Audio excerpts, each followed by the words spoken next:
ready for a little controversy? Because in this video, I'm going to share with you how I use revision from Neville Goddard to completely transform my life. But the way that I used it differs from how a lot of other people talk about it. But I really truly believe that when I read what Neville has written about revision, this is the essence of what he is talking about. Now, using this took me from very low self-worth. I was not confident.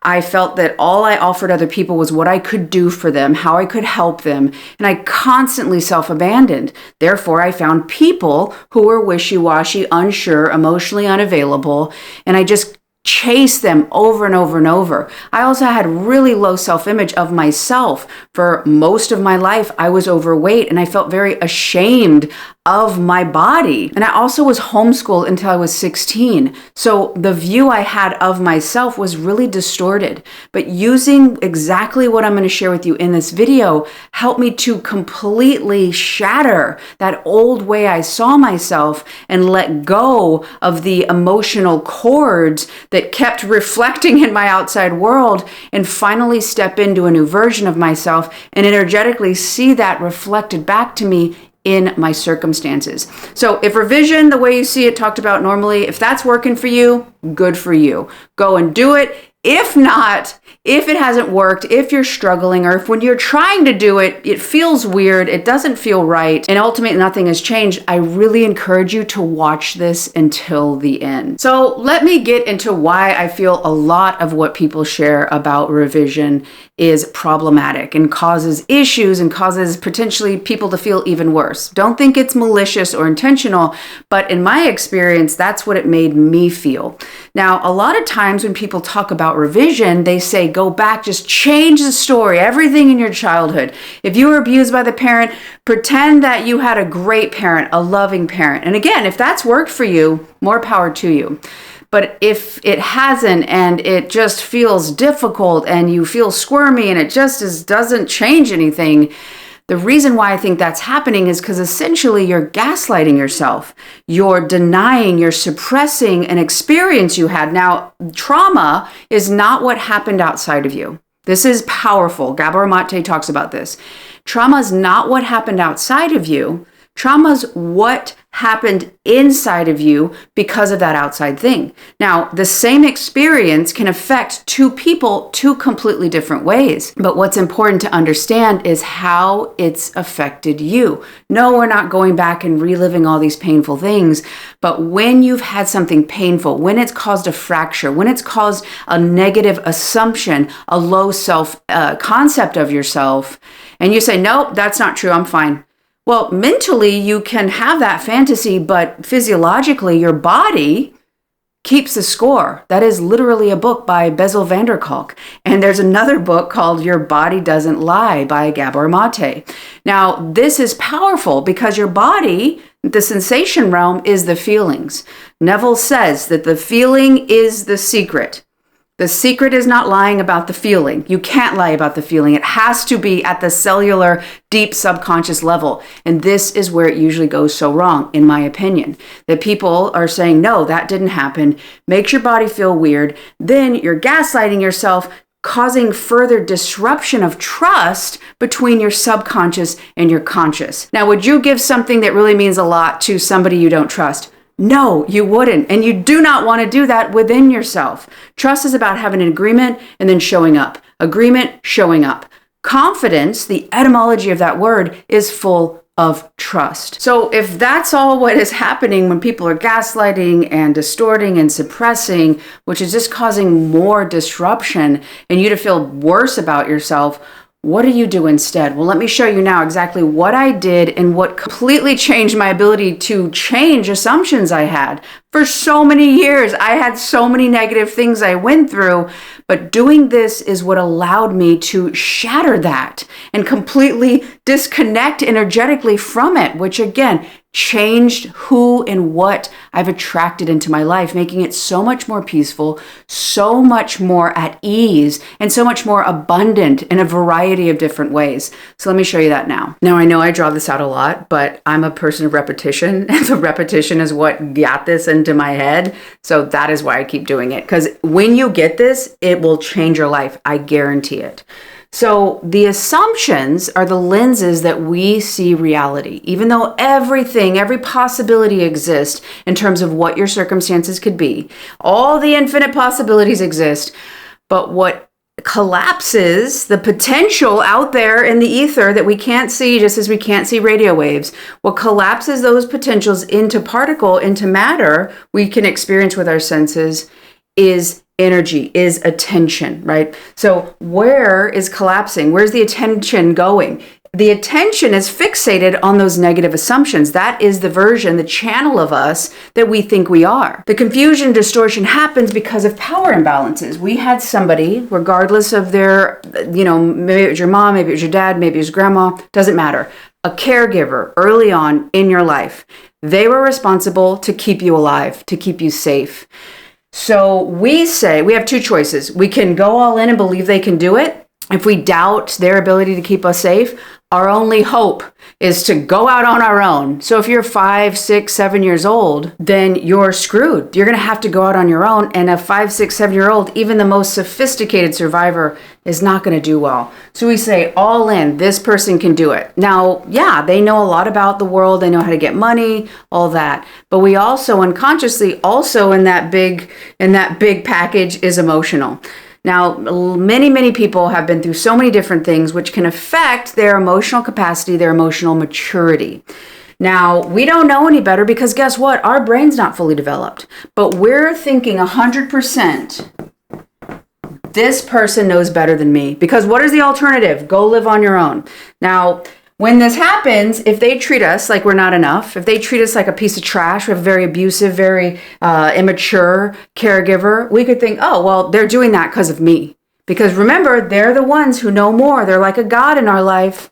If they treat us maybe that they're always too busy. They either go to work or then they go out with their friends, or they go to work and then they go down to the basement to watch TV or whatever. So we think, oh, if they loved us, really, if we were worthy, they would spend time with us.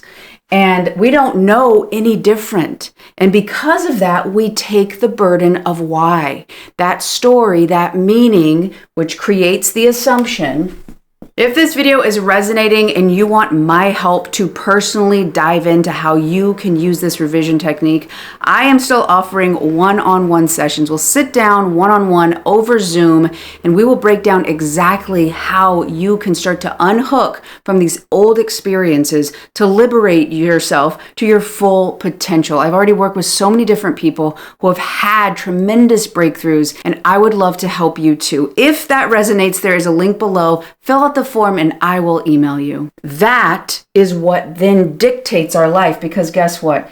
It gives us lenses of how we see reality. All the possible things that could go on, but we're unconsciously going to collapse the potential into people, situations that show us we're not good enough and that we're unworthy. And sometimes we're just assuming that's what they'll do. I assume that they'll reject me, so I better go and spend all my time with them, spend lots of money on them, go and fix their problems. Even though my life needs my help, I'm going to spend it on them so that maybe then they'll think I'm worthy. It's all externally based because guess what?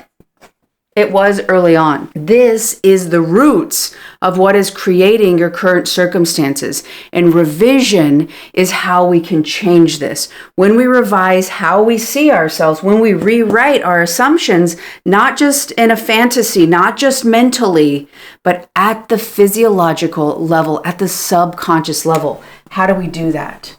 We use your current adult self. Right? Not pretending this didn't happen, because this is the most important thing.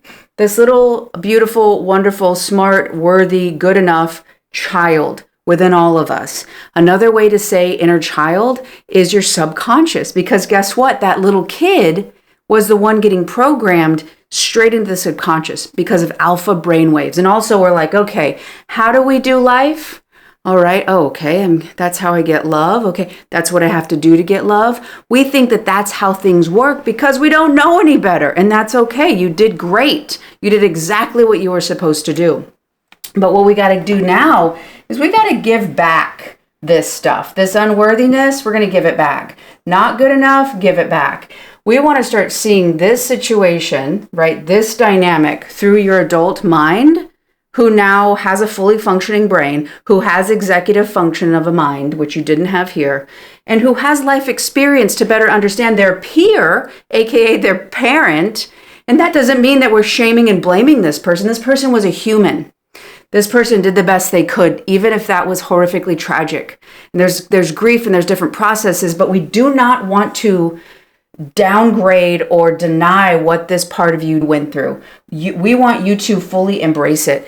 You didn't get the love, and the lack of connection was not because you weren't good enough. It was because the environment was too small. You never did anything where you would be treated that you're not worthy. Because you were a child, you deserved and needed attunement, connection, understanding. Okay, here's an adult, here's a situation. I need, just like training wheels on a bike. An adult doesn't put a child on a 10-speed mountain bike where their feet can't touch the floor, right? There's progressions of learning. But emotionally, lots of us didn't get it. And we think, I can't be on that mountain bike because I suck, I'm terrible. No, the person there that you needed guidance, they weren't there for you. That environment lacked what you needed. You did not lack something, and therefore it didn't qualify. The environment didn't have it. If you needed $100 emotionally and you were like, okay, if I'm a good boy, I'm a good girl, I'll get the grades, I'll win the sports, then I'll get the emotional currency. But your caretaker was bankrupt. So you could have done everything perfect. That still means they didn't have anything to give you.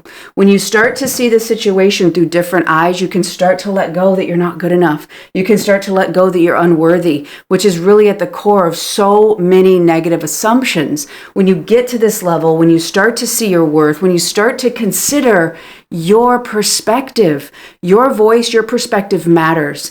When you stay in this dynamic, you continue to recreate this. You find it in a boss, you find it in money, you find it in romantic partners, that you're trying to show them that you are good enough, show them that you are worthy, but you're just recreating the old experience based on the same exact perception of yourself, the same assumptions. Nobody outside of you holds the key to changing your assumptions. Using revision in this specific way can help you tremendously to cut the cords that are keeping you attached to the old assumptions, which energetically bring them to you. I highly encourage you to start to try to do this. First, find the assumption. Do not relive this through your child's mind. Don't go back to that memory. Pretend you and I, we're arm in arm. We're going to jump back. We're going to time travel, right? I got the do.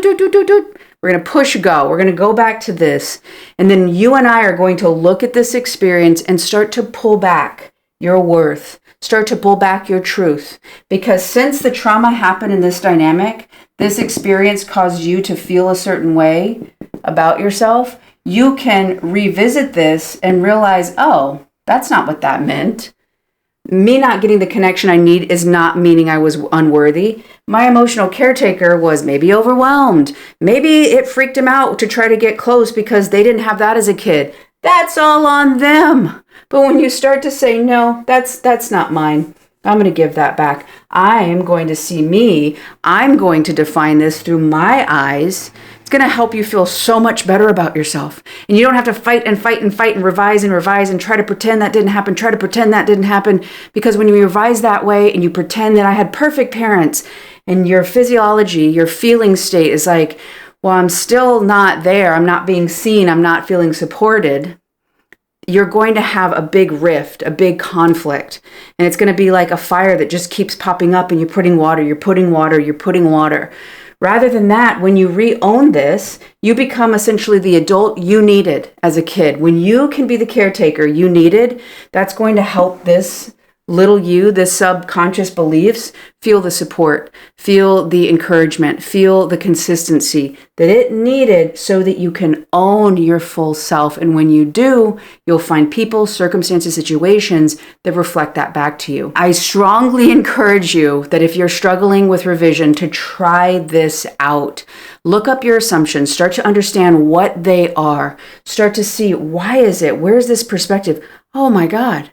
What if it's not true that I'm not unworthy because of they treated me? What if it's true that they didn't have what I needed? you might have never considered that. And when you do, it's like opening up an entirely new wing in a house. You're like, where did this come from? This has been here the whole time.